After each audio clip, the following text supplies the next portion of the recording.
On today's show, we'll unveil the ultimate life hack. We'll discuss how we've been Bonvoyed every which way. And finally, we'll debate whether the game is dead. Frequent Miler on the Air starts now. Today's main event. Is this the end of the points and miles game? Programs keep devaluing. Great sweet spot awards keep disappearing. Opportunities to earn hundreds of thousands of points go away. Is this the end? The end, it always feels like it's nearer than it really is, right? And we'll talk about it. Maybe that's not the truth because it's easy to kind of, I think, celebrate the glory days and lose track of all the new opportunities that come around. But we'll see. Maybe you'll convince me that we have reached the beginning of the end. In the meantime, if you want to jump ahead to something or you want to come back to it later on, don't forget you'll find the timestamps in the show notes. So just expand that show description. That's also where you'll find links to a lot of the things that we've been talking about during today's episode. And wherever you're watching or listening, don't forget to like the video or the podcast, leave us a rating, leave us a comment. We always appreciate that stuff. We also always appreciate when people send us giant mail. So let's drag out this week's giant mailbag. All right. In today's Giant Mail, we've got three things to cover.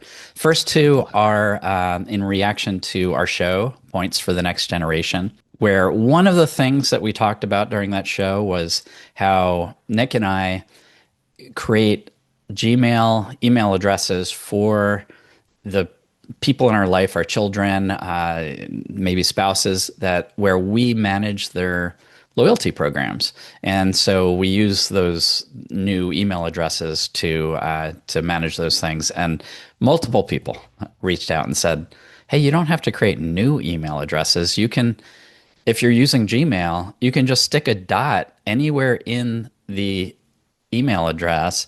It looks like a different email address to the loyalty program, but all the mail will come to you. So what do you think about that, Nick? Well, it's a good tip. I mean, it's certainly one that I'm familiar with and I've used in many situations in the past.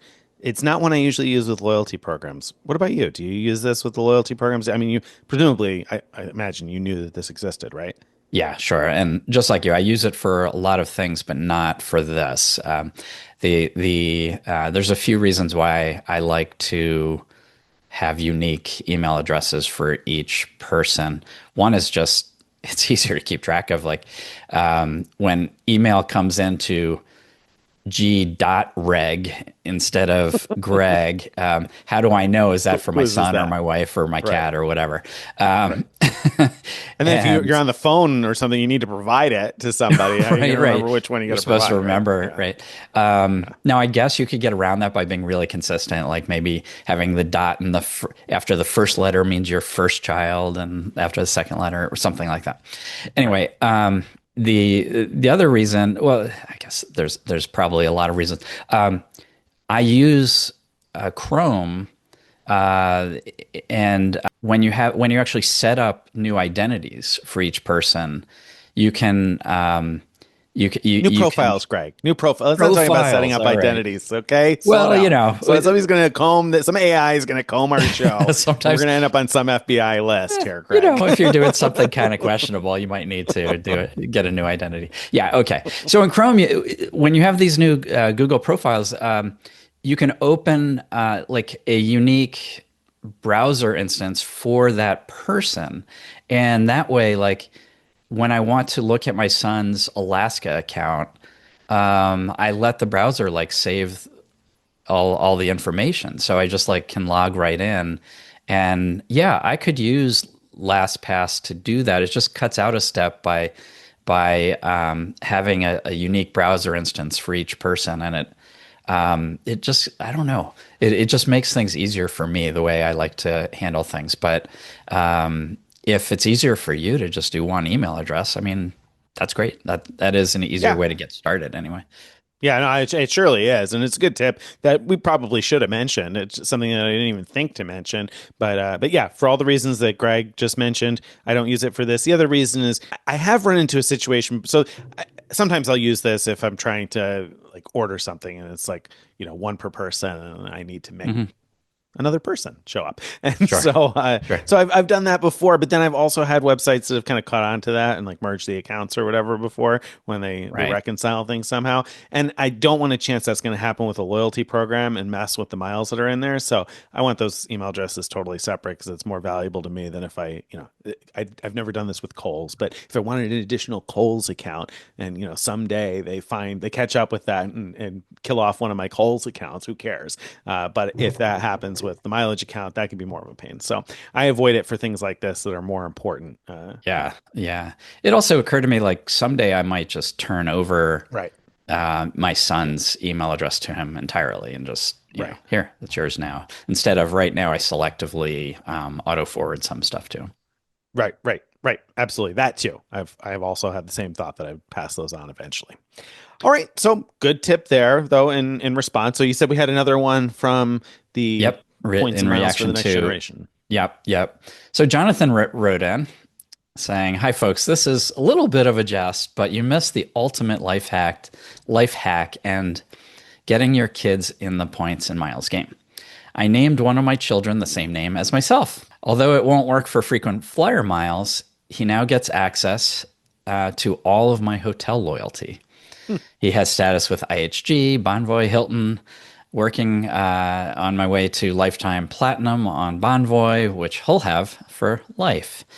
So just a step back. So yeah, by having the same name, not only can Jonathan share his status with his son, but his son can help him earn hotel status because his son can check into hotels as Jonathan, show his ID. I'm Jonathan. He really is Jonathan, and that'll help re-up the elite status or get more elite status and everything. So I love that. He goes on to say, some other things like priority pass. They only need one priority pass, and they could share that. They have the same name. Right. So the only reason the airlines don't work is because they do need your birth date on the reservation. But any type of loyalty thing that doesn't need a birth date or proof of birth date, this hack should work. What do you think? Yeah, I mean, as I thought about this, I was like, this will work with almost everything. I mean, it's basically just airlines. I'm sure there's something else, but mostly just airlines that require your birthday be entered for your loyalty account. Yeah. So yeah, I mean, this would work on tons of different levels. But yeah, I was like, oh wow, that's brilliant. How did I miss that? Because my next thought, just like you, is, oh man, when my kids are old enough, we could be earning status together and like have the requirements. This would have Yeah. been so yes, you're right. Absolutely. It's a fantastic hack. I don't know if my wife would have gone for it just for that, but I also don't know that she wouldn't have. So We totally should have George we'll never Foreman know. this. Never. That's exactly what I was thinking of was George Foreman. I was like, oh, I wonder how many you could. Well, George Foreman had like 8, right? That was my next thought. That's so funny. We both thought of that. So yeah, you're just gonna have to have more kids next. So Right, right. I mean, you Simple messed up solution. with the first two. Right. I know. And I'm sure it would be much cheaper to get status by having another kid. That's a great idea, though, Jonathan. I love it. I love that you did it. I assume you didn't do that intentionally, and it was like a unintentional consequence, a byproduct, and well done. And if it was intentional, hats off to you. So, well done there. Seriously. I love it. Yep. And just as an aside, if you could find a spouse with your same name too, you could really ramp this up. Anyway, all right, let's move on. All right, we got another one here. Yeah, well, the last one, it's not really giant mail, but I didn't know where else to put this. Nick wrote a great post about how he solved a infuriating problem with an award booking he had made, and I really want everyone to hear at least the solution to this. So if you could just tell the short version of the story, because I've never heard this word before. I was going to say in this hadn't context, either. but I've never heard it before in any context. I hadn't either. That's why I copied and pasted and put it in directly from the chat into the post too, because I copied and pasted exactly what they told me, and the Air France agent knew exactly what they needed to do. So I was Silver like, this is bullet magic. word that we'd never heard of, but now we've got to bookmark this and use it everywhere. That word is reprotection. The short version of the story is that I had booked Air France flights with my Virgin Atlantic Flying Club points, and Air France had a schedule change, and it broke the itinerary because our connecting flight was landing after our connecting flight was departing, so I couldn't make the connection. That was the problem. So I needed something to change, whether it was the outbound flight or the connecting flight. Something had to change so that I could still get to the destination. And I contacted Virgin Atlantic because it was a Virgin Atlantic ticket. I booked it through Virgin Atlantic. So I contacted them numerous times. I was on the phone with them for hours over the course of this whole thing, trying to get that fixed. And one agent after another was telling me, "Oh, I don't know. I don't know. Like, I don't see anything you can do." And finally, a chat representative is who solved this, because a number of Virgin Atlantic reps told me to talk to Air France, and I knew that Air France was going to tell me to pound sand because this is a Virgin Atlantic ticket, and that's exactly what they did. And so I came back to Virgin Atlantic and I said, they told me they can't change it because it's on Virgin Atlantic ticket stock. And when I said that, then the Virgin Atlantic agent said, "Well, yeah, they're right. They can't change it. We don't need them to change it. We just need them to sell in a reprotection flight into your ticket, and then we can reissue the ticket." And I was like, Okay, I don't know what that means, but I don't need to know what that means. Right. If that's what I have to tell them, then that's what I have to tell them. But somehow the first, eight agents that I spoke with or whatever didn't tell me that. They said you can call Air France and see if they can help you. Right. But but without any of that, like, I was calling Air France asking them to change it, and they were saying we can't change it. It's not our ticket. We can't Yeah. change it. Yeah. And so, so So anyway, yeah, that was the right you got terminology. that one person who told you the secret magic words, and I think either side should have been, Yeah, yeah, I mean, yeah, yeah. Virgin Atlantic says you got to go talk to Air France, which was technically correct, Right, but Air France, when saying, well, we can't change it, should have said, but we could do right, this right. reprotection thing. Right, right. You would think so, right? Yeah. Well, and really, it blew my mind a little bit with Virgin Atlantic too, because that person who told me that initially told me I had to, or they didn't even say I had to. Every person I talked to said that there was no alternative award availability available. There was nothing else available. And several people that I spoke with from Virgin Atlantic tried to call Air France, and Air France said they couldn't do anything. And it was kind of like well, you could try calling Air France. It wasn't you need to Hmm. call Air France, which, Right. as it turns out, is apparently what I had to do, Yes.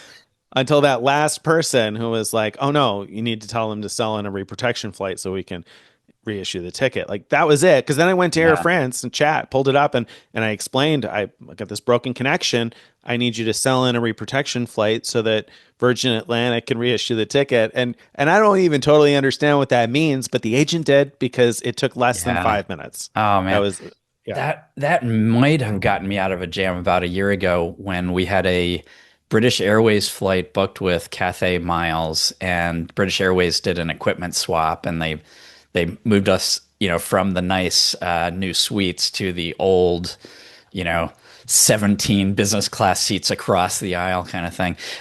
Exaggerating just a little bit. And But close, close.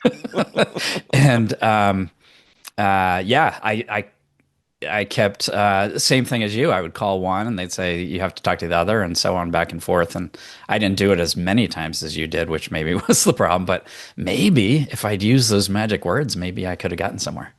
Who knows? Who knows? But anyway, that did solve the problem. And like I said, within less than 5 minutes, Air France came back and said, "Okay, I've saved a new flight in there." And you can read the post if you want to hear all about the solution. But they said, "I already saved this flight into your itinerary." And sure enough, I pulled up the Air France app, and boom, it was in the itinerary. Tickets still needed to get reissued, so I still had to go back to Virgin Atlantic. But again, that only took a few minutes.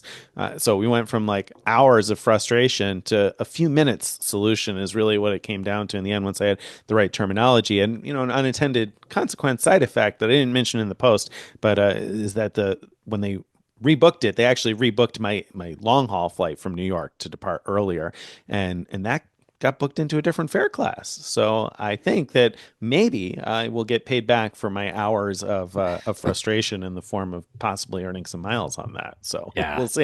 that would be great. Yeah, We can hope. hopefully. We can Um, hope. Yeah. Who knows? you Who know, knows? the time that I convinced American Airlines to put my wife and I on a United flight. I thought it was a revenue Uh huh. fare. It was business class flight to London, and it was, but I earned about 300 miles. Yeah, So, well, that may be the case. I'm certainly not expecting. I'm just hopeful. Very, very different. Although interestingly, so, and this is getting perhaps more into the weeds than we really need to on this, but we're a party of eight, and there's five people on one PNR and three on another, and the fare classes are different between the oh, two wow. reservations. We got changed into two different flights, is what it is. Yeah. Oh, We okay. have eight seats on one flight, so five of us are departing at 6:30, and the other three are departing at 5:30, an hour before, and so they're two different fare classes that they rebooked us into. So Hmm. I don't know. We'll see what happens, but I will let you know. I gotta now. I have to create all of the frequent flyer accounts for everybody because I wasn't intending for anybody to earn miles, so I didn't worry about it. But now I need to set up some more of those email addresses. Set them up. Yeah, yeah. Or use the dots for Right, you could right. have Shorthand like there. extended you could have one email that's extended family and with dots in there. The Um, solution is, yeah, create one email with all of the names. Like Bob, Jim, Mary, Sue, blah blah, and you just put the period oh, after the name of the brilliant. person, right? Or just rename So it is. everybody to that one name. Well, you could do that. You could try. Jonathan might do it, They but might not like being renamed, but right, they may not. But you got to do what you got to do. anyway, there you go. Okay, Um, so yeah, and if you read the post online, you'll see that I actually made a little cameo appearance in there, so I was happy to see that. always fun, always fun. All right. So that brings us, I think, next to the FM podcast appearance. So recently, we have been on a podcast or two, right? Yeah, so we were on the Blackjack Apprenticeship podcast, and we were on an episode called AP Life Skills: Maximizing Your Edge with Credit Card Rewards. So we'll put a link in the show notes to that episode, but they interviewed Nick and I, and they're all about ways of kind of maximizing cash rewards that you could get playing games in casinos, and we're all about maximizing loyalty rewards. And so there was a lot of it was a pretty interesting conversation because I think we share a lot of similar approaches to things, or at least similar concepts. And yeah, I don't know. I think it was a good overview to the game we play. It was, and I think that there is, like you said, a lot of overlap in the sort of skill sets and interests between people who attempt to anyway be advantage players, as they call them, gamblers that are trying to get an edge on the system. And I mean, that's essentially what we're all trying to do too, right? So it's similar types Totally. of appeal, I think. So maybe you'll also find some other stuff in there that interests you, or maybe not.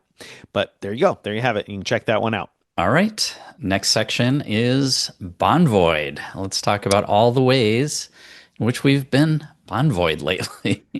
Yeah. So first up here, Hilton bonvoyed us by increasing the cost of awards at some properties anyway to as many as 200,000 points per night for a standard room. Now, not everything went up that high, and certainly it was only a few probably that went up to the full 200,000 points, but a number of properties increased pretty significantly at the top end, and otherwise maybe not as significantly across the board. But anyway, we did a coffee break about this earlier this week, so you can check that one out. Coffee break episode number 56. So that was on May 20th, 2025. You can check that one out and hear our full thoughts about that devaluation and how that's all playing out. Yeah, yeah. Of course, Hilton wasn't the only one bonvoying us this week. Marriott always likes to they like to own this category. Really, They is what try. it They is. try. So tell us about how Marriott elites shouldn't expect suites. Well, because so Marriott has elite benefits like many other programs. In their elite benefits, they include room upgrades. And so members with elite status should get an upgrade based on availability. And the way that used to be worded essentially said up that elite members, platinum and higher, I think, would be upgraded to the best available room, including standard suites. And so theoretically, by the letter of the law, a platinum member checking in would get upgraded to the best room that's available up to a suite, a standard suite. They're probably not going to give you the presidential. I think it was just a standard level suite. Now, in practice, I don't know if that's always the case. You shouldn't always expect that. There's a lot of platinums and above out there too. So, in fairness, you're probably competing with a lot of people. That's the way it used to be worded. Now it just says you're entitled to a complimentary upgrade, and it doesn't specifically call out the suites. It doesn't say that you're entitled to a suite if it's available or the best available room. It doesn't say you're entitled to the best available room. It just says a complimentary upgrade. And anyone who's played this game for a while knows that an upgrade can be just about anything. It can be like, oh, yeah, you're in the corner room. We upgraded you to a corner room with more space. Or, we upgraded you to the parking lot view instead of the air conditioner view. And Or so, we upgraded you to the room with the fax machine in it. right.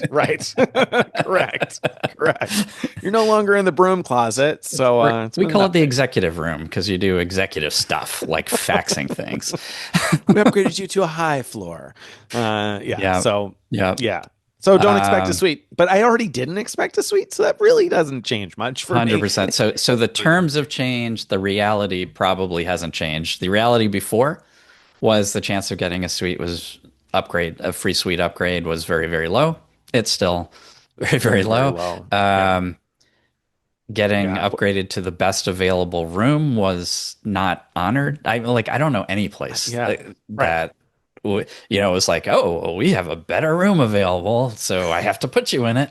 No, that doesn't It's happen. just not the way it works. Well, and in the post I said this seems less to me like a devaluation, so to speak, as much as it is changing the terms to reflect the reality. Because we know that they're not going to enforce, even if they said platinum members are guaranteed a suite if there's one available, they're not going to enforce it. Marriott's, pretty much established at this point that they will allow some properties to wiggle out of just about any requirement of the program. So, and they're not going to do anything about it. So it was kind of senseless, I think, to have it in there. So around the same time, they removed language. So there used to be language preventing platinum elites from getting upgraded to suites at Ritz properties, and so they removed that. So now platinum elites have just as little chance of getting upgraded to a Ritz suite as titaniums and whatever the concierge or whatever. Yeah. So yeah. All right, but that's not the only appearance Marriott's going to make in the Bonvoyed Awards this week, because you had the pleasure of experiencing a bonvoying at the hands of Marriott. Yeah. So I checked in this about a week ago as this publishes, to the Dearborn Inn in Michigan, which has just reopened after a massive renovation, and it's an autograph collection hotel, which is one of the ones where, as a platinum elite or higher, you're guaranteed breakfast, but they don't agree that that's what you're guaranteed. So I was ultimately given breakfast, but as a comp from the manager, not as a, they didn't confirm that they're going to treat other elites that way. Wait, was this like a "Do you know who I am" moment, or what was? No, I didn't tell them who I was. I just because I complained about it and said, "Hey, I'm supposed to." I said I have titanium status, titanium, right. and I just said, Marriott's terms say I should get breakfast, and so anyway, every now and then it makes the interwebs about like some hotel, like when the Ritz, not the Ritz, when the St. Regis Chicago opened, they didn't give free breakfast to Marriott Platinums or above. They're supposed to. Enough people complained publicly that they changed that. This hotel, I'm sure, doesn't have as much national draw as a St. Regis Chicago, but I'm still hoping that some attention to this will lead them to change things. At the same time, I couldn't give them a bad review. I had a great stay. I thought it was a pretty awesome hotel. But it's just really disappointing when hotels don't honor the terms of the loyalty program. But you do have to know, I do need to note that the terms are really confusing. It wouldn't surprise me if they misinterpreted the terms. That's, I guess, a generous way of looking at it. But anyway, there it is. Yeah. It always annoys me when a hotel ownership group wants to benefit from the marketing reach of a chain, but then doesn't want to have to take on the expense of Yeah. taking care of the members of that program. And so that annoys me just at a base level because it shows management is looking at it as a one-way street, and it ought to annoy somebody in the Marriott office. Of course, Yeah. they want to keep owners happy. I get that, but Yeah, and that's the other thing that annoys me is that it used to be that Marriott, like if they heard about this, would go in and change it. They would force the hotel to change their policy. They seem to have backed off all of that yeah, kind of enforcement, and so yeah, that's really depressing. And now it's down to like people like us to call out right. these hotels that aren't doing it, and whether or not that Enforcing it. changes anything, who knows? Yep, yep. All right, but we're not done. There's a whole bunch of Bonvoyed stuff coming up this week, and so next up on the list is that the Citi Strata Premier is devaluing cash redemptions, which is to say that many Citi Strata Premier cardholders got an email this week indicating that starting on August 24th, if I remember correctly, the redemption rate, if you want to redeem for cash, you want to take your points and redeem them for cash, is changing. Right now, as we record this, one thank you point is 1 cent, but starting August 24th, one thank you point will equal 0.75 cents, so three-quarters of a cent. So it's a devaluation in the sense if you want to redeem your points for cash, you're going to get far less cash starting in August.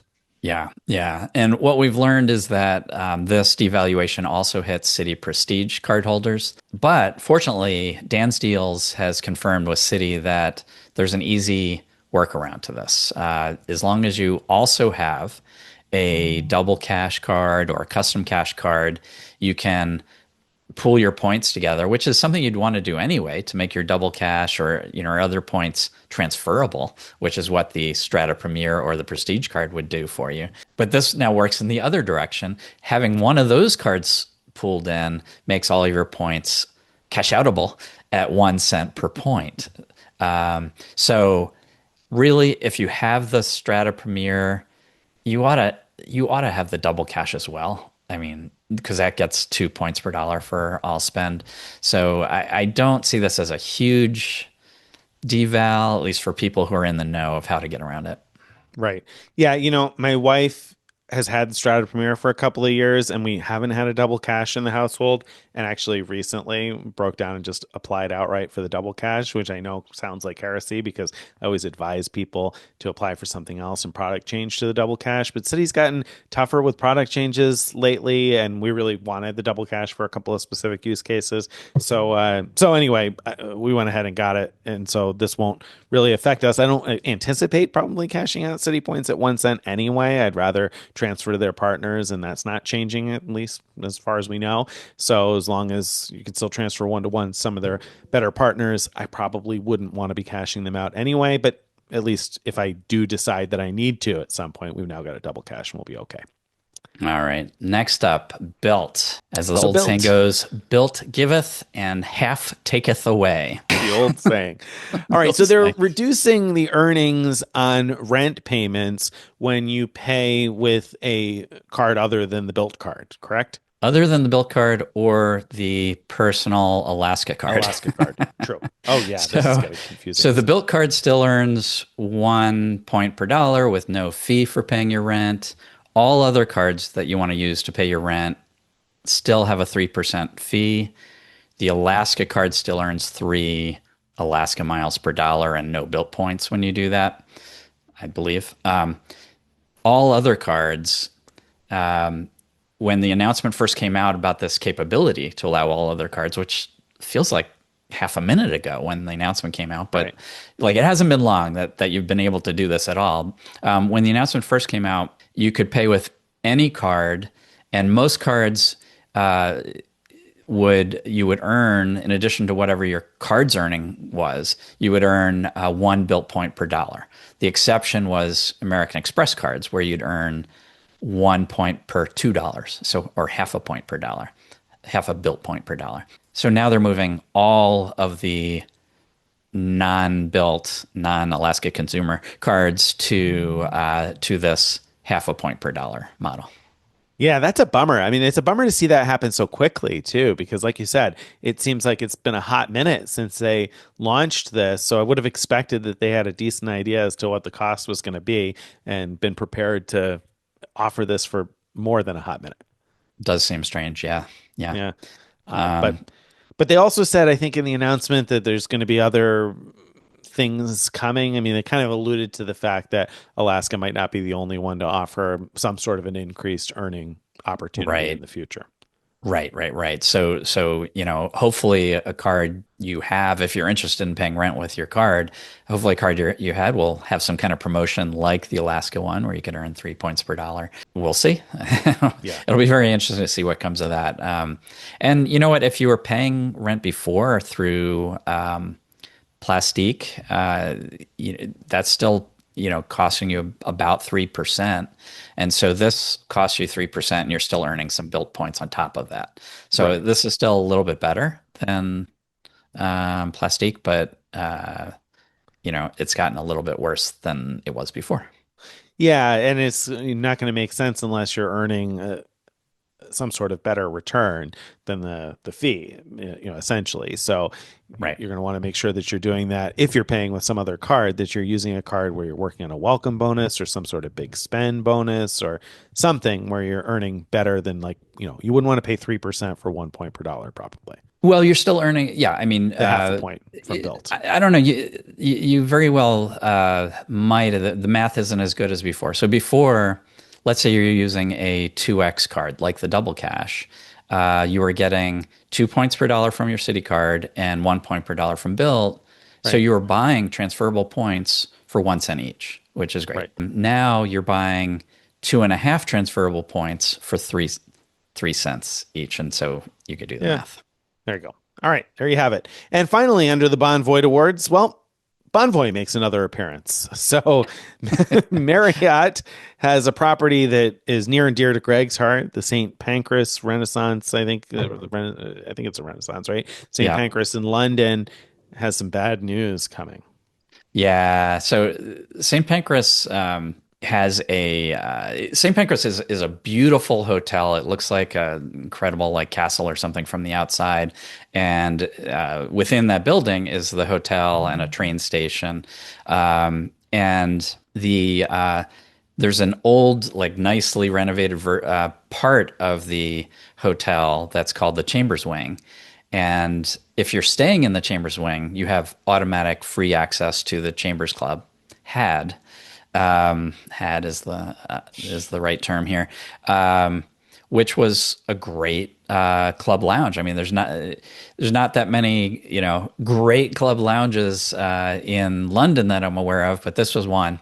And now they're closing it. It's gone. As of June 3rd, the notice says it'll be permanently closed for future renovation, which I find those two words a little confusing going together, but Yeah, I'm yeah. guessing what they mean is that it is permanently closed and that they're just renovating that whole wing, and there may or may not be a club in the new thing. They're also changing from a Renaissance brand to the Autograph Collection brand. So that's I don't care about that one way or another, other than it's interesting because I have had the feeling in recent years that the Renaissance brand seems to be like dying Undergoing off. a renaissance? No, The no, opposite. the opposite of a renaissance. Yeah, you're right. You're right. They have kind of been killing that one off. It does seem. Yeah, yeah, that's kind of odd. Yeah, so this is a bummer, I think, because so I've only stayed there once, but that club lounge space, even if you just take away the food, it's just a really pretty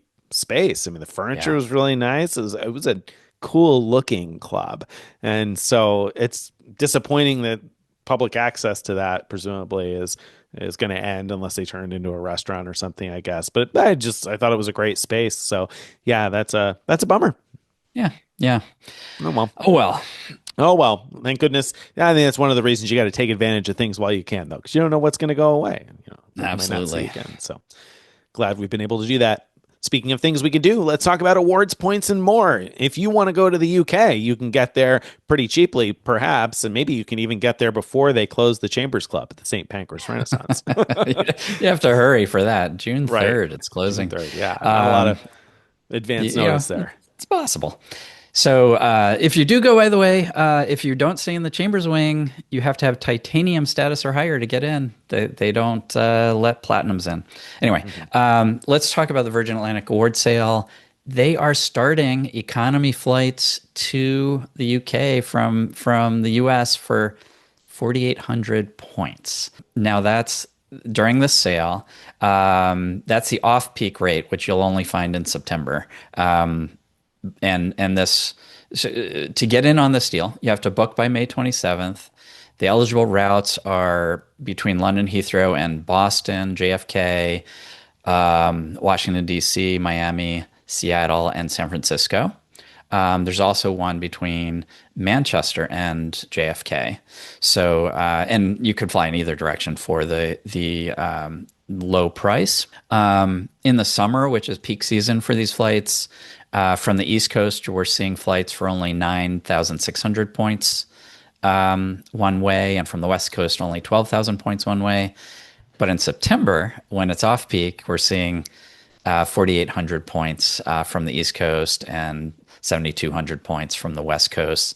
When flying towards London, the taxes are really low, like around $75. Going the other way, you might be paying, about $200 or something in that range.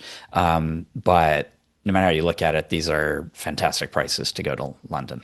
They really are. And currently, as we record this, there's a 25% transfer bonus from Chase Ultimate Rewards to Virgin Atlantic, which means transferring 4,000 Chase points would give you more than enough for a one-way flight to London. I mean, Yeah. 4,000 points and Yeah. $75. That's pretty hard to beat. I mean, you couldn't fly somewhere domestically for that. Well, I know that's what I was just gonna say. Like that would be a great price for me to fly from like Detroit to Chicago, which is a Right. 40-minute flight.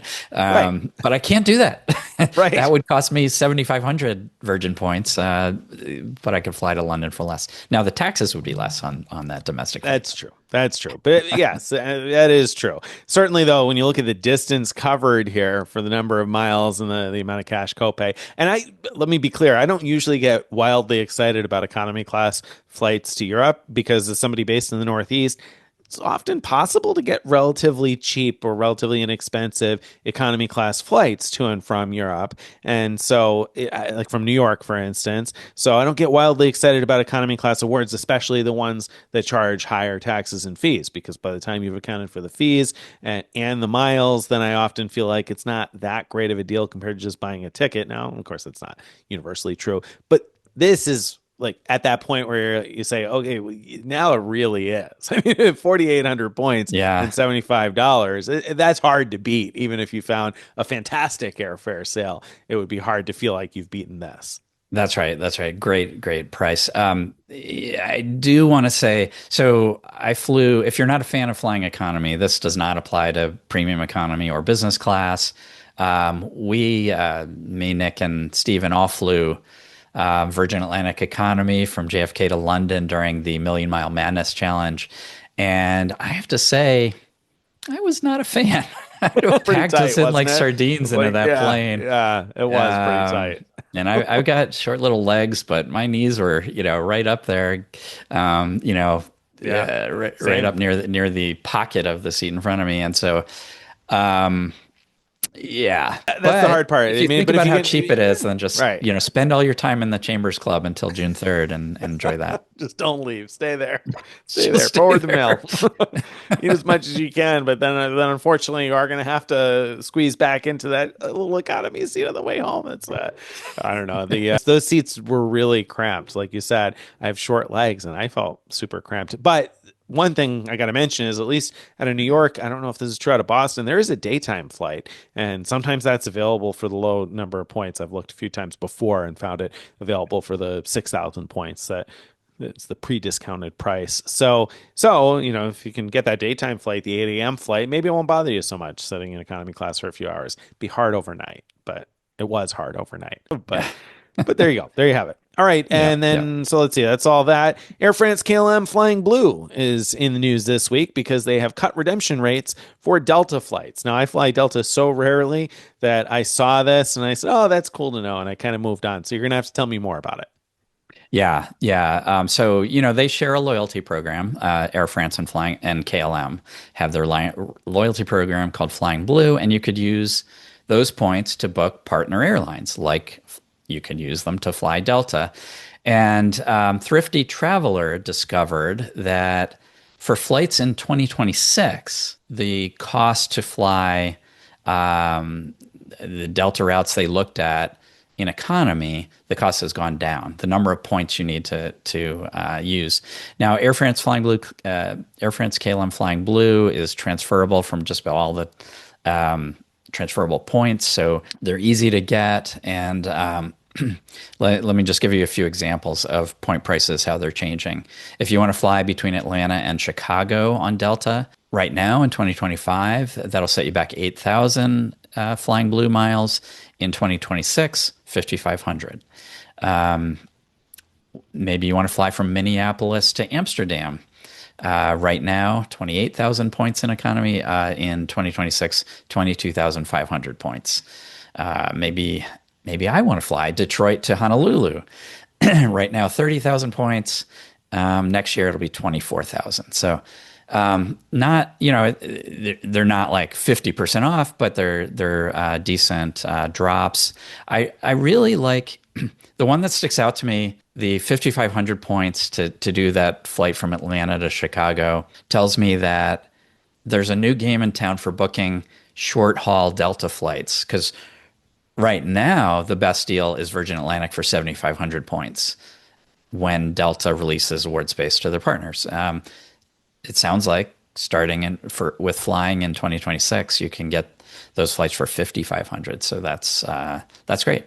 Yeah, it could end up being fantastic news if that keeps up. I'll be curious to see whether that continues as schedule expands in Yeah. 2026, or whether it's a certain amount of time in advance and then it goes up, or what the story, Or the is it full some kind story of ends up being. secret sale that they didn't tell anyone about? Yeah, That's yeah, who possible knows? too. Who knows? That's the trouble when you don't have an award chart. You don't know what's going on with the pricing. Yeah.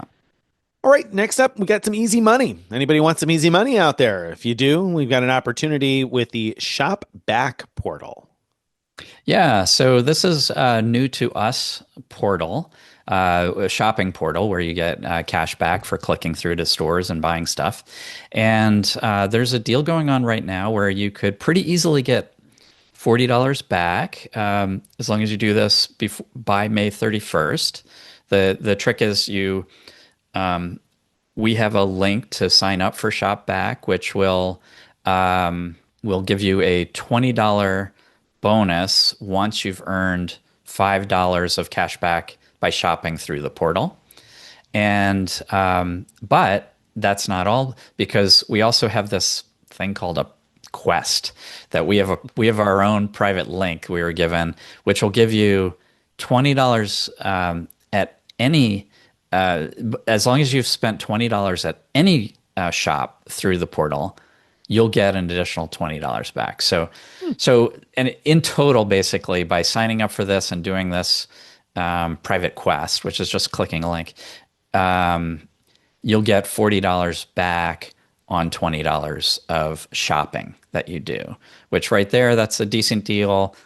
Not enough to have made the show, in my opinion, but what makes this really interesting is that your friends might be interested in this. And right now they're doing a great deal where when you refer friends, you get $40, they get 20, but they could also, I think they could join Frequent Milers Private Quest, even if they use your link to sign up for this. So it's an easy sell to say, hey, you want $40 pretty easily.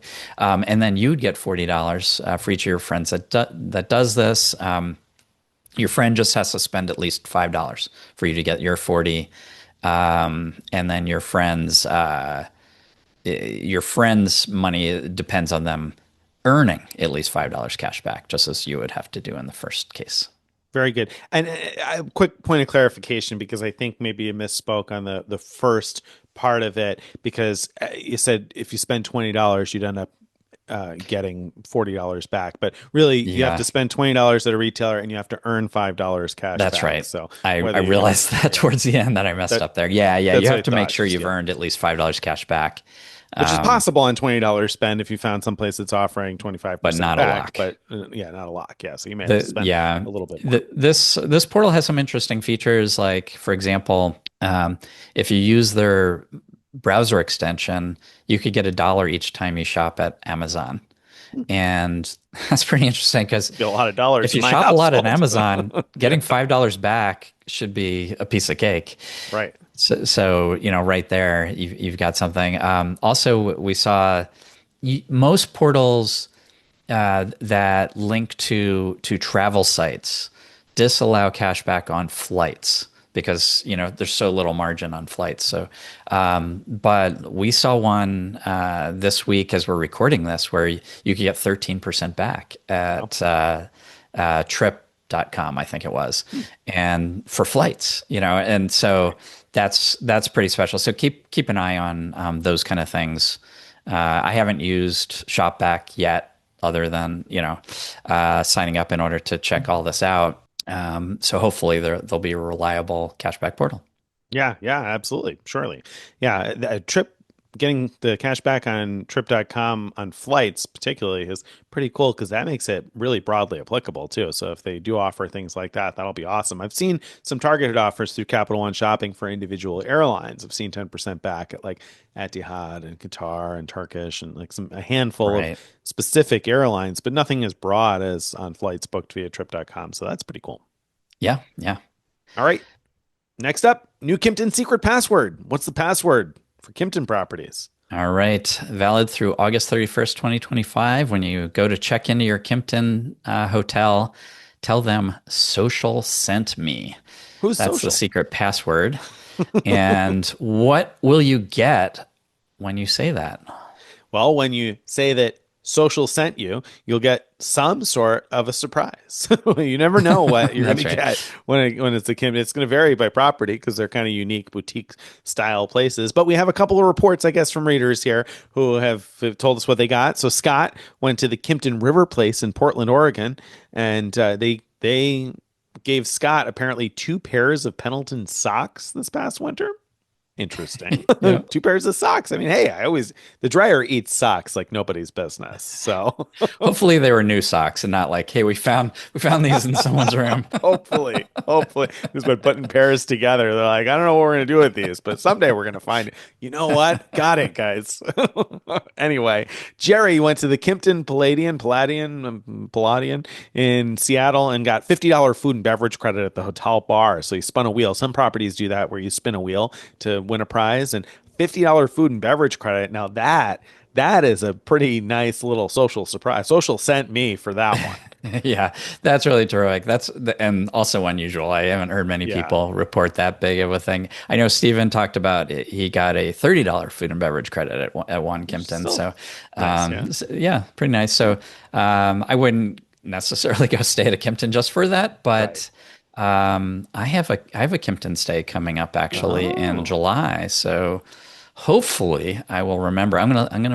You're gonna have to remind me, Nick. The show That we social sent you. record, yeah, the show we record before I go to the Kimpton. You have to remind me about this because I'm gonna forget. I am reading your mind right now, so I know when that is. Okay, got it. Got it. I will I'll Okay. let you know. All right, that brings us, my friends, to this week's main event. Main event time. Is this the end of the points and miles game? Dun dun dun. There have been a number of doomsday events, many doomsday events in the points and miles world, and they range across all kinds of categories from opportunities to earn lots of points and miles keep dying. So, for example, I mean, this happened years ago, but Amex introduced the lifetime rule where you couldn't sign up for the same card over and over again, keep getting a welcome bonus. Then more recently, they added family rules saying because you have or had a card in this family of cards, you can't get any of the welcome bonuses. And just all kinds of miscellaneous ways to increase credit card spend and get your money back. those things die all the time. So name your poison. If you used to do it a certain way and it no longer works, then join the club. That's happened to everybody, and all the techniques that have sort of made their way to any kind of mass audience. And so anyway, so earning points is harder in those ways. Loyalty points keep devaluing. So we've seen devaluations from United, Marriott, Hilton. Delta awards booked with Virgin Atlantic used to be a great deal, no longer. Hyatt going with Mr. and Mrs. Smith and going all dynamic on us. So you could go on and on about that, and then elite programs getting stingier, like we just saw with Marriott saying, no longer get a best room. We'll upgrade you to the fax machine room instead. Yeah, I mean that kind of thing happens all the time, and sometimes there are changes that are even perhaps more debatable. Like Hilton's food and beverage credit versus free breakfast is one that comes to mind, where people stand pretty firmly on one side or the other, and some people say, "Oh, that was actually an improvement," and other people say, "Oh man, that was a huge devaluation." So there's all sorts of different things like that have changed over time. But Yeah. on the other hand, there are things that have arguably improved. For instance, welcome bonuses are higher than ever. We have seen some absolutely insane, bananas welcome bonuses really ever since the pandemic. I think in 2020, you and I were both saying, listen, I don't know where this is going to go, but I can't imagine the bonuses are going to get better than they are right now for at least a while. I remember we were feeling that way Yeah. in 2020, and lo and behold, they have largely gotten better. So, Right.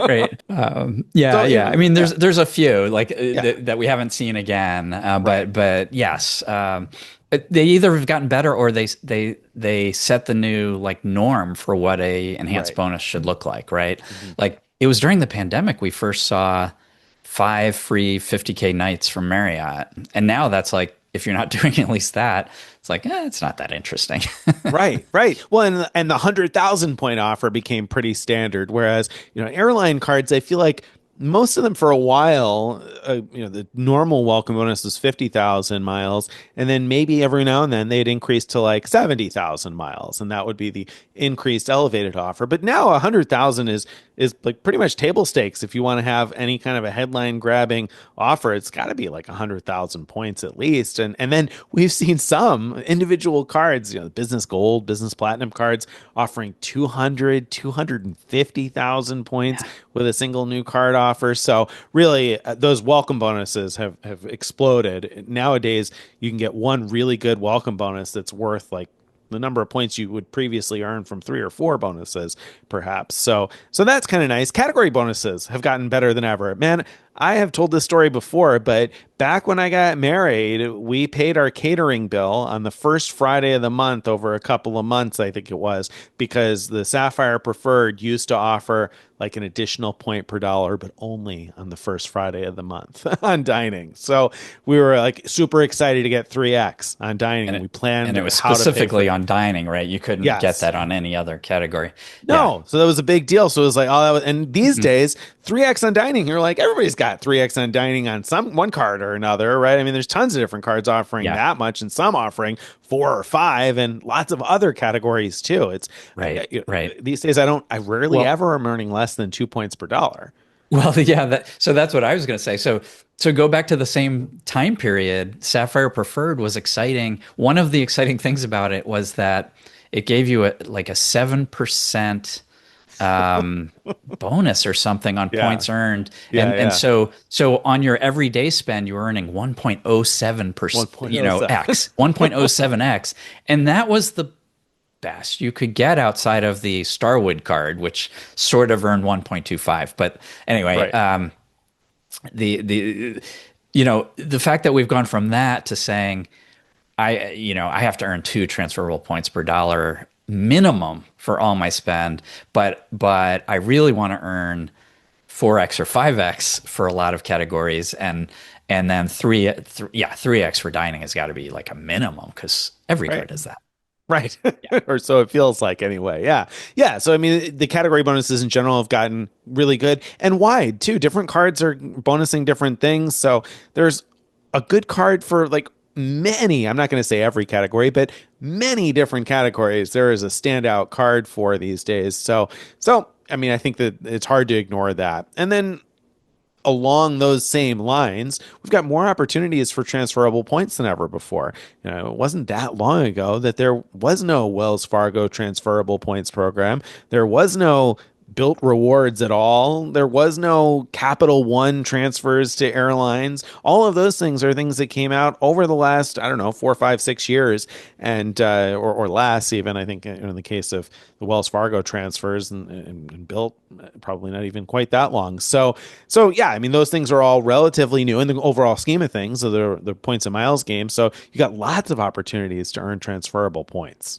And it's not slowing down. We're seeing emerging new opportunities as well. So I don't think these are sort of fleshed out yet to where they're things we can say, yay, they exist yet. But the Mesa homeowners card, which is one where you can earn points for paying your mortgage, transferable points. There's a website called Rove Miles where you can earn transferable points for booking hotel stays, and each of these have their own kind of transferable points currencies that we haven't seen before. And it wouldn't surprise me to see, other things come like this as well. And of course, as you know, if you're listening to the show, transferable points are so important because every, in order to get outsized value for your points, you need to be able to take advantage of the most valuable awards. And which program has the most valuable awards changes all the time. We talked earlier in the show about how I said for short haul Delta flights next year, I may switch from using my 7,500 Virgin miles to 5,000, I think it was, Air France Flying Blue miles because of that new opportunity. And transferable points gives me the ability to say, well, that's easy. I'll just transfer my points to Flying Blue instead. So love that. And portals that you can earn transferable points through a portal too.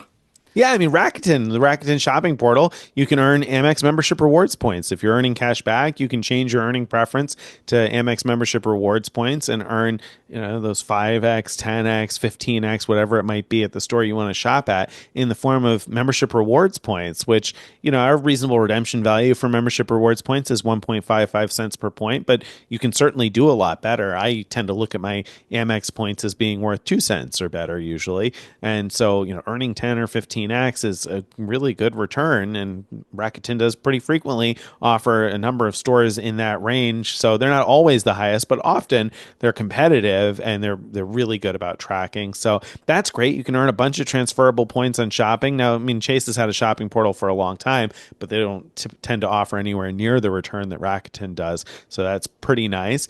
And Yeah. then on top of all these opportunities to earn lots of points, we're seeing transfer bonuses all the time. I mean, there's just constant transfer bonuses. They become so common that our current point transfer bonus page has become one of our most visited pages, over this last year because Sure. that's how frequently they're happening. Not only are people seeking it out, of course, and they're finding our page, which is great, but it's become something that people seek out because it happens all the time and they want to know, is there something on right now? So that's great. So you can get even more out of your points.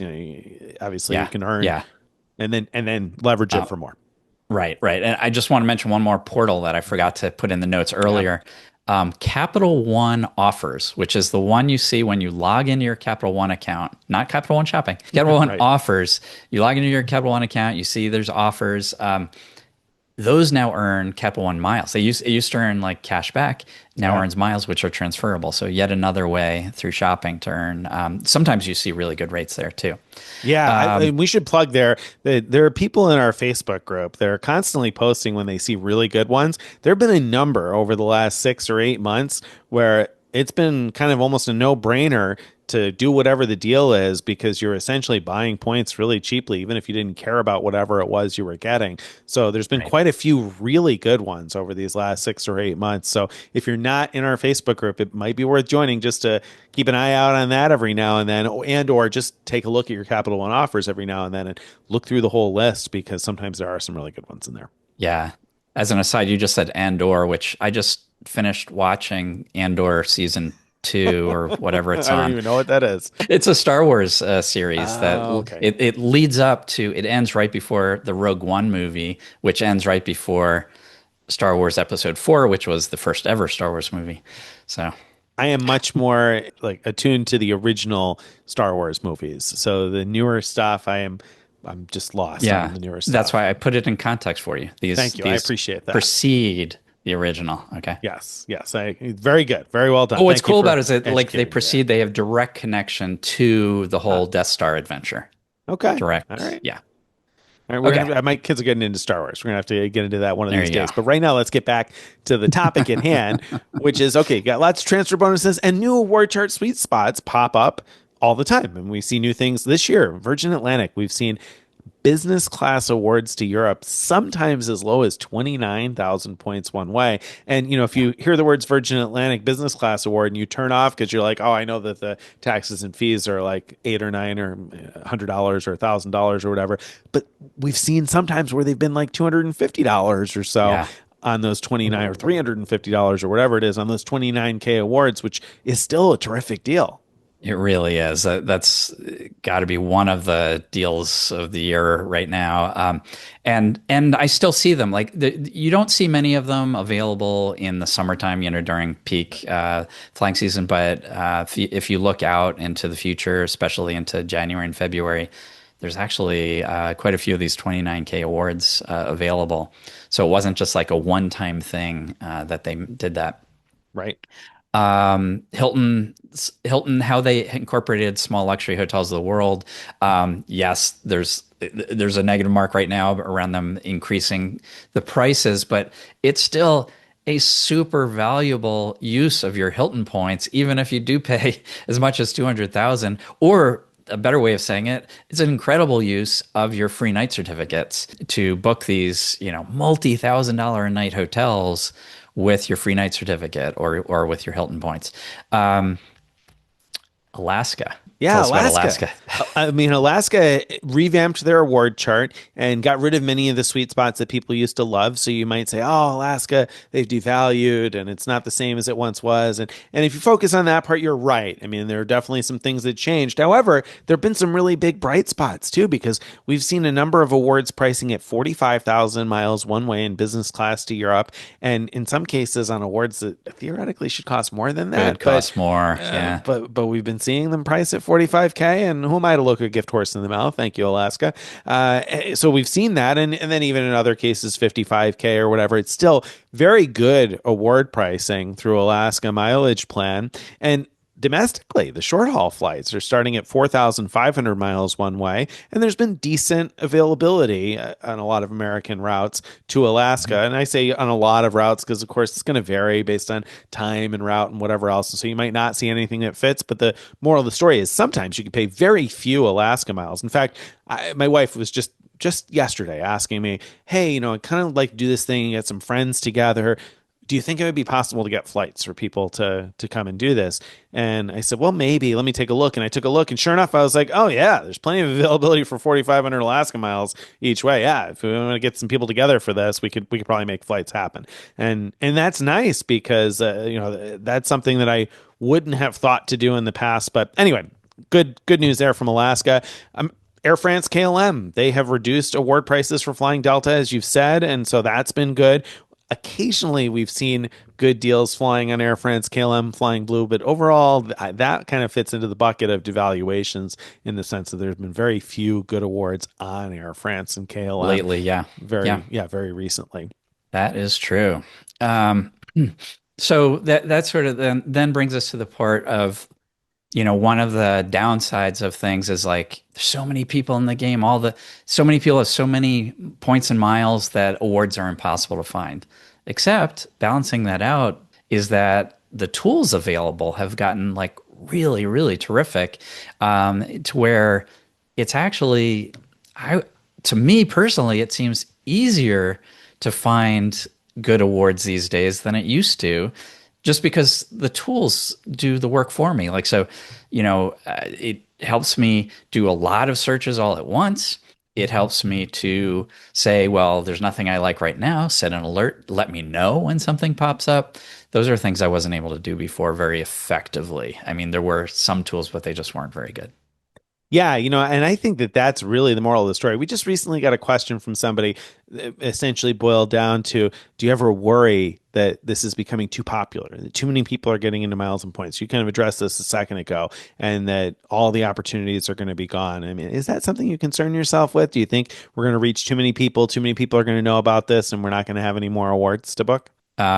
Yes, Nick, I think that's going to happen. And I caught some facetiousness in your tone there, and I think it's well placed because I mean, there's always going to be some opportunity. Not everybody can travel all at the same time. There's always going to be some seats on routes that are going to be open that airlines are trying to get rid of. So I think there are always going to be some advantages to get in the game, and so yeah, you're competing with more people in some cases, but if you're competing smartly by looking at how to leverage those awards, you're still in the minority by such a huge margin, right? There's so few people that are actually attuned to the best ways to use miles, and then fewer still who are aware of the various award tools you can use to find the best awards or set alerts, and then fewer still who are actually setting those alerts and following through on that. So, I mean, it makes up such a small percentage overall that I'm not particularly concerned about it. And even if everybody was looking to maximize this stuff, programs would have an incentive to make this valuable in order to compete. I mean, that's the reason that they created these programs.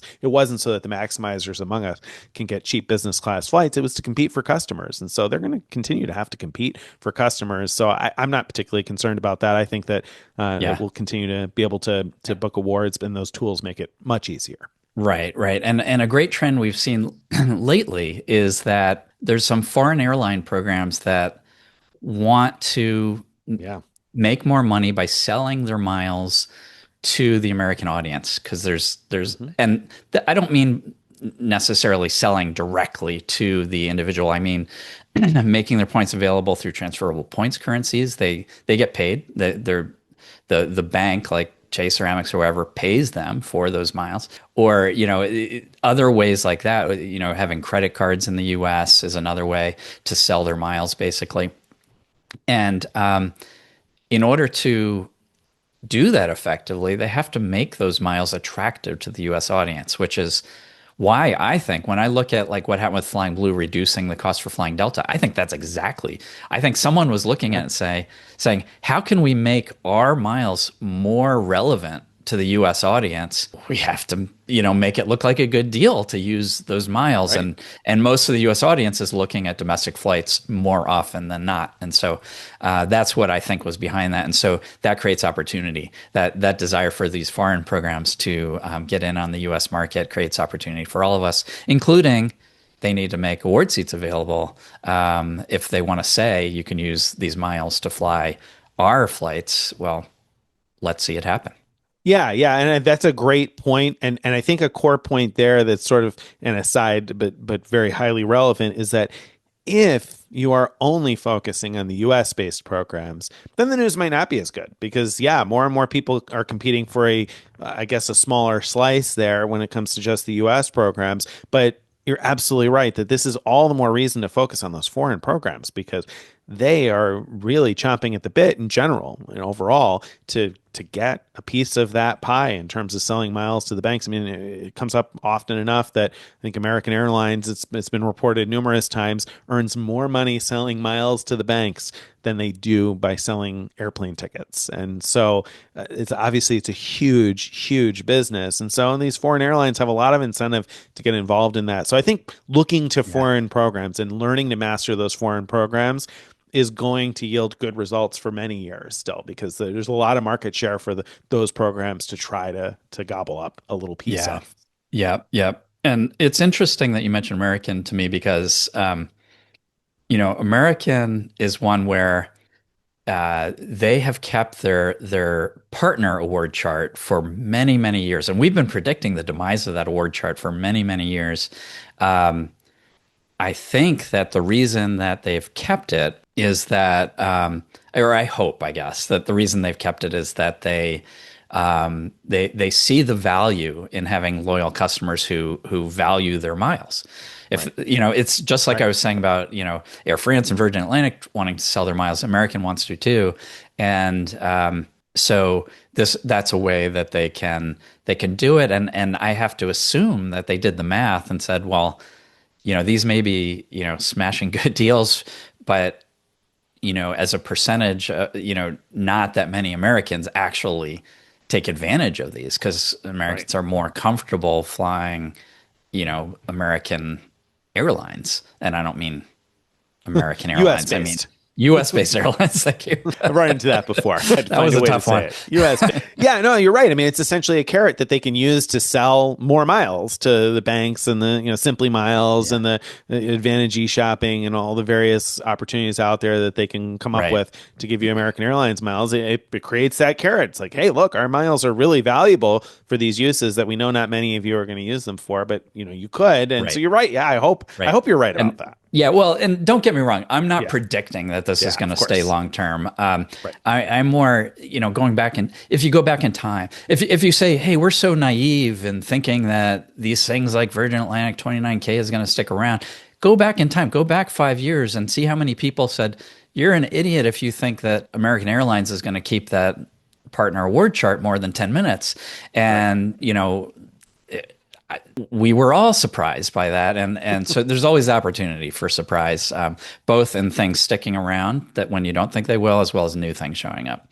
Speaking of new things showing up, we've seen some really valuable promotions pop up randomly. You never know when something really hot is going to come around. Like, of course, we talked a lot last year about the SAS Eurobonus Millionaire Challenge, where you had to fly 15 qualifying SkyTeam carriers because SAS joined SkyTeam, a new alliance. They had been in the Star Alliance previously, but they joined SkyTeam, and so they gave an incentive to fly their new SkyTeam partners. If you flew 15 qualifying airlines by the end of last year, you would earn 1 million SAS miles. I mean, Right, a and we all million did. miles. Yeah, we did. Craig and I and Steven did, and many readers too, I should note, went ahead and did that because the carrot there, 1 million miles, was a pretty big one. Pretty significant. And, obviously most promotions aren't that big, but Right. every now and then you see some really good ones. Like a couple of years ago, I took advantage of a Marriott Homes and Villas thing where you could get 40,000 points for what was it, a 4 night stay? And Something at like that that. Yeah. time, they didn't have a max on how expensive it was. So, I found dirt cheap stays and was able to get, I think I racked in 120,000 Marriott points in addition to, elite bonuses and things. Then there's really little ones like, Capital One having great deal on certain seats at baseball games where, all of a sudden they release them. And if you jump on fast enough, you can get this like terrific deal on that. There's countless things like Right. that. Right. There's I can only count on one hand, one finger, the number of million-mile promos that have happened in recent years. But But there've been other there was another really good ones here and there. Several years back, Iberia had that promotion where you could book a bunch of like $20 flights, and for like $200 you could earn 90,000 right, Avios that you could yeah, move around, and like that's a those good one. types of things pop up, and we're like, hey, take advantage while you can. Do this now because this is a really good opportunity. And if you do enough of those things, I mean, the Simply Miles thing a couple of years ago, and they gave 224 points per dollar or something that you donated to charity, or I would say more than that, I think. Whatever it was a lot of points per dollar donated to charity. So it was essentially like buying American Airlines miles for like just over 4/10 of a cent per point. And again, those are some past things, Mhm. and those are done and not things you could do every day. But if you keep your ear to the ground and you see one of those opportunities, and instead of saying that sounds too good to be true, I don't think it is, or oh man, I bet they're going to devalue the award chart in 10 minutes if I do that. If you don't look at it that way, but rather look for the opportunity and commit yourself to taking advantage of it, we do see really valuable things like that from time to time. Right, right, right. And I get the sense some people think, well, Those things happen because the marketing people don't understand math and can't figure out that they're giving away more than they should. And then, as soon as these companies figure this out, these kind of things will not happen anymore. But look at it a different way. If you're a business that wants to get a lot of advertising out there, you have an advertising budget. It's often very, very big. What if instead of spending a cent on advertising, you have a promotion like this where you're giving away 1 million miles to everyone who does something Right. or other? Then businesses like us, frequent miler, will happily advertise for you ad nauseum because it's such a great deal Right. for our listeners, our viewers, our readers. Right. And and it's great for them. Like, right. So it's Right. great for Right. everybody involved Yeah. when you do the spend your ad money that way, your marketing Right. money that way, instead of getting that Super Bowl, 15-second slot. Right, or the Subway ad or whatever, yeah, there's all of those little things, or the ad in the New York Times or whatever. I mean, there's times when those types of things probably pay off for a company, but you're right. I think we have seen some of those things where companies have pretty intentionally said this is an opportunity to kind of grab some viral coverage that's going to reach beyond. Because even if SAS had said, okay, we're going to take this year's marketing budget, we're going to put it all on whatever, in New York Times, on a billboard in Times Square or whatever, they might not have reached as many people as they did. Because Right. we might, if that was all they were doing is a billboard in Times Square, we wouldn't have been talking about SAS at all. What we have known about Scandinavian Airlines, they switched alliances, and it would have been one post one day, and that would have been it. And instead, Right. they got tons of coverage out of us. We have no affiliation with them, and didn't Well, have and to spend tons of any. coverage in national newspapers Yeah, and television shows, right. You've seen it in the everything. Wall Street Yeah, Journal, because New York it Times. was a Yeah, big deal. exactly. It Yeah. was, yeah. So I think you're totally right. I think that there is some strategery going on there with some companies I love anyway. it. Yes, the good old strategery. All right, so let's get down to the Yep. question then. Let's Yep. answer the question. Is the game dead? And I'm going to answer it.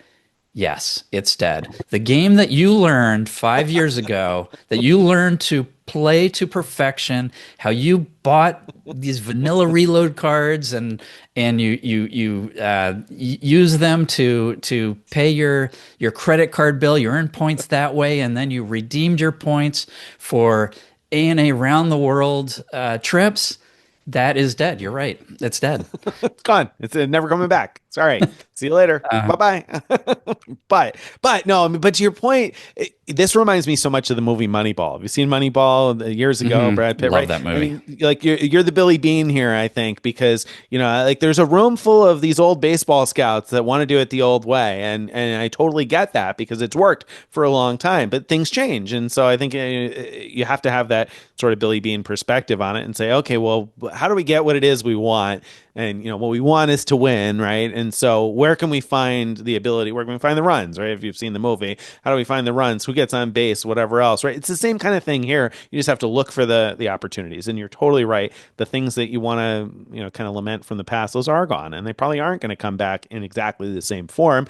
But if you've learned how to find them, hopefully you can find some other new ones, as time goes on. And I think that what we've talked about here is a lot of opportunities that have continued to come around. So Yeah, keep on I playing. started playing this game in 2011, and I've been Play on. hearing about how the game is dead from the get-go. And yet, millions and millions and millions of points and not millions of trips, but dozens of trips maybe later. It's still going. We're still earning points. We're still using them for great value. We're still getting messages from our listeners and readers every day that says how thankful they are because they just did this incredible trip, and it's going. It's going. Yeah. It's just not what you Not the thought same it way. was. Not the Not same the way same as it way. was Not once the same before. way. And but like you say, you just have to adjust to the new, different way. That's really all it comes down to. And if you love playing the game for the love of the game, then I think that it's still fun to play even when it changes. Right? You just got to change your strategy a little Yeah, bit. yeah, exactly. The rules are constantly in flux, and that's part of the game itself. Yeah. It is. All right. All right, my friends, that brings us to this week's question of the week, which I think is kind of ironic to include in this one, but it fits. So we did a coffee break earlier this week about Hilton's devaluation, increasing award rates as much as 200,000 points per night for a standard room in some places. And we got a comment on YouTube on that video. So TJ said, before starting the video, I already knew, as always, that Greg was going to say, this isn't that big of a deal, which if you just keep stating that these devaluations, small or large, are not a big deal, then you're just enabling and encouraging programs to keep doing this. Not using your platform to call out these clearly anti-consumer practices that keep producing point values across the board is continuing this trend. And there was a response to that from another person who said, it's not that big of a deal to him because he has an unlimited amount of points. He's not thinking about the audience. So, Greg, my question for you is, A, do you have an unlimited amount of points? And B, are you not thinking of the audience? Are you out of touch saying that all of these things that we just said are not a big deal or not a big deal? Are they really a big deal? Are you out of touch? What's wrong? What's the story here? No and no, I think are the answers to your questions. So yeah, I mean, obviously I don't have an unlimited number of points. I mean, yes, I have a lot of points, and that's what they really meant. Right. Yeah, no doubt. I don't think I said it. So yes, TJ predicted I would say it's not a big deal. I'm pretty sure I said it's a big deal. I did, lay out, sort of how it's unlikely to change our reasonable redemption value of Hilton points, but that's a math thing, not a subjective opinion. And what was the other one? Was whether I'm not thinking about the audience. Yeah. I mean, did we get out of touch? That's all I do. Right. kind of what we're thinking about most of the time, I suppose. Right. But I think the point here that I don't know that came out of it for me was, yeah, exactly that. No, I mean, we are trying to think about it from the audience perspective in general. And when I say the audience, I mean, we're in the audience too, so to speak, right? This is a game that we're all playing also. And so, when we say that a devaluation like that one, like Greg said, I don't know, the interpretation of saying it's not a big deal is exactly the way we meant it. Although to some extent, I think we kind of did say that in the sense that most ordinary properties we saw had only increased a little bit. And so it wasn't the same huge 50% devaluation on most properties. It was really just affecting a limited number of properties, which that limited number of properties are the really super aspirational ones that only a limited number of people are going to be able to go to in any individual year. So while that really stinks for folks like me and you, I mean, you and I enjoy going to those types of places, right? I mean, that's how I like to use my points, is those super high end joints at the top end of the chart, so to speak. So if anything, it almost disproportionately probably affects those of us who primarily redeem our points for that type of thing. Whereas for the average person, probably who is not traveling to the Waldorf Astoria Maldives in any given year, which is most of us, right? Most of us are not traveling to that particular property or the other handful of properties at the top end. It was less of a big deal, or less of a deal anyway. I'm not going to say less of a big deal than the 50% increase that we saw at Waldorf Astoria in Los Cabos. That again, such a few number of people overall are going to redeem for that as compared to Hilton properties on the whole, which we thought probably had only increased by a small amount. And we still haven't yet redone our reasonable redemption value to confirm that, but that was our assumption based on anecdotal evidence. Okay. So anyway, I remember now we did talk about how big of a deal it is that they broke the 150K ceiling. Yeah, I mean, that's what it was. Yeah, we are used to programs increasing award rates all the time. Hyatt changes the categories upward all the time. So that's not something that, it would be useless to publicly shame a business about something like that. And in this case, breaking the 150K barrier it's difficult. It's something I did want to call out. At the same time, because they don't have an award chart, you can't point to it and say, look, you broke the rules. There are no written rules to point at. But you also, we as frequent miler have to pick our battles. We can't, well, we don't want to go, banging the drums, oh no, you raise prices for everything. What we have to do is reserve where it really is a big problem. And to me, that was like, Hyatt's treatment of Mr. and Mrs. Smith. We banged some serious drums about that. That didn't help, but we did. Right. If Right. believe me, if Hilton changes their free night award to not be uncapped, Get ready for gloves some are drumming. off. Get ready for Yeah, the drum line. that's right. We're gonna be drumming without gloves on. Watch out, Hilton. Right, because that'll be a huge deal, right? I mean, prices in general are always going to rise. Like, I mean, what price of anything? Right? You look at the price of a car 10 years ago and the price of a car today, there's probably a decent increase in the price of it over time. So the price Yeah, of almost everything. So I don't get wildly upset about small price increases because that's sort of the way of life in our society. It's those really big ones and the sneaky ones that, without any sort of notice or notification. that I And hate. like Yeah. you said, breaking the ceiling, that was rough. Yeah, yeah. All right. Well, Okay, I'd my be friends. curious to see what TJ thought after he listened, because he wrote in Yeah, what he you thought thought I was going before. to say. Did I Right. actually say that? I don't know. I You're don't gonna have think to go I back did, and but listen, Greg. maybe You're gonna have to listen. maybe he thinks so. Well, I think it's subject to interpretation. Okay. Well, that, my friends, brings us to the end of today's episode. If you've enjoyed this and you'd like to get more of it in your email inbox each day or each week, go to frequentmiler.com/subscribe to join our email list. Follow us on social media. Join our Frequent Miler Insiders Facebook group, so you can ask and answer questions. And if you would like to ask us a question or send in a piece of mail that you'd like to be considered for a future question of the week, you can send those too. Send it to mailbag@frequentmiler.com. Bye, everybody.